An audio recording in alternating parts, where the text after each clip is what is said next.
নমস্কার বন্ধুরা, আমি শম্পা। তোমাদের আমার নতুন আরেকটি ব্লগে সবাইকে স্বাগতম জানাচ্ছি।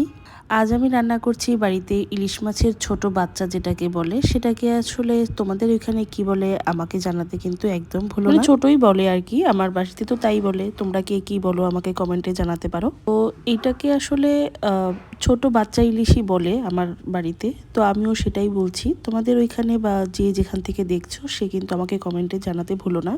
তো মাছগুলোকে আমি ফ্রাই করে নিলাম, আর এখানে কালো জিরা ফোড়ন দিয়ে শীতের সবজিগুলো দেখতেই এত ভালো লাগে, রান্না করলে তো আরও খেতে বেশি মজা লাগে।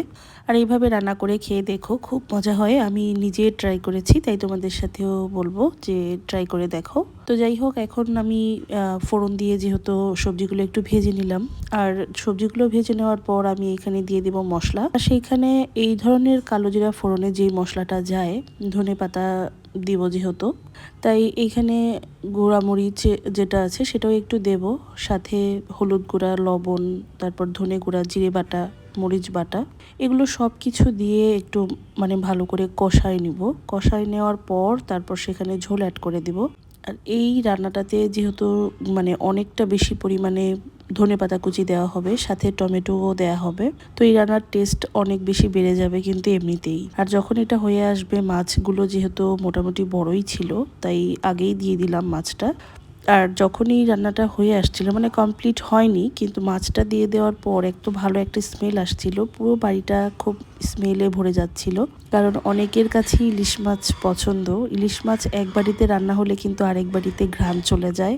আর এটা কিন্তু অনেকেই জেনে থাকবে, কারণ তোমরা বাসায় রান্না করেই থাকো। আর আমি এইভাবে সাজিয়ে টাজিয়ে দিচ্ছিলাম আমার রিলস বানানোর জন্যে। তো তোমরা দেখে বলো কেমন হয়েছে। তো এখন খুব ভালো মতন ঢাকা দিয়ে রেখেছি 10 মিনিট। ঢাকা দিয়ে রাখার পর উঠালাম, দেখলাম যে ঝোলটা মোটামুটি সিদ্ধ হয়ে গেছে, আলু। আর এখন এখানে আমি জিরে, ভাজা জিরে যেটা আছে সেটাকে গুঁড়ো করে রাখা হয়েছে, সেটাই এখন একটু দিয়ে দেব। আর এই ধরনের রান্নাগুলো কিন্তু গরম গরম ভাত দিয়ে খেতে খুব মজা লাগে। আর মাছটা এত ফ্রেশ ছিল, খুব মজা লাগছিল।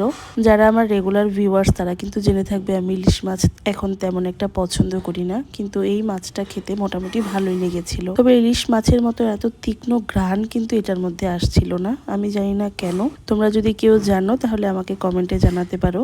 তো যাই হোক, এখন রান্নাটা কমপ্লিট হয়ে গেছে। আর এখন যতটুকু আর কি আমি দেখছিলাম যে সব কিছু সেদ্ধ হয়েছে কিনা ঠিকঠাক মতো, কারণ সবজি দিলে কিন্তু ঝোল ফুটে ওঠার পরেও সবজিটা যদি সেদ্ধ না হয় প্রপারলি, তাহলে কিন্তু খেতে মজা লাগে না।